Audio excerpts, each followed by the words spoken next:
ఢిల్లీలో నివాసం ఉండే మహిళలకు ఆమ్ ఆద్మీ ప్రభుత్వం తీపి కబురు అందించింది. 18 ఏళ్లు పైబడిన ప్రతి మహిళకు ప్రతి నెల 1000 రూపాయలు ఉచితంగా ఇవ్వాలని ప్రభుత్వం నిర్ణయించింది. ఈ మేరకు ఢిల్లీ బడ్జెట్లో భాగంగా ముఖ్యమంత్రి మహిళా సమాన్ యోజనను ప్రవేశపెట్టింది.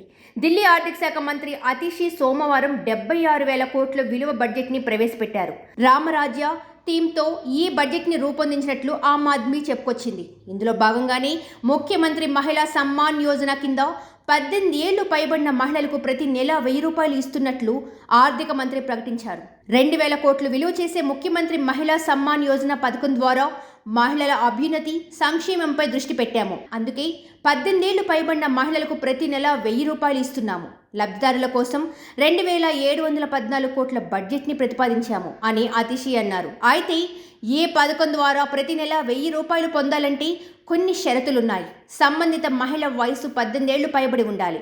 ఆమె ఢిల్లీ ఓటర్ అయి ఉండాలి. ఆమె ఇతర ప్రభుత్వ పథకాలు పొందకూడదు. సంబంధిత మహిళా ఇన్కమ్ ట్యాక్స్ పేయర్ అవ్వకూడదు. జనవరిలో పబ్లిష్ అయిన ఢిల్లీ ఫైనల్ ఎలక్టోరల్ డేటా ప్రకారం దేశ రాజధానిలో మొత్తం 67,30,371 మంది మహిళలున్నారు.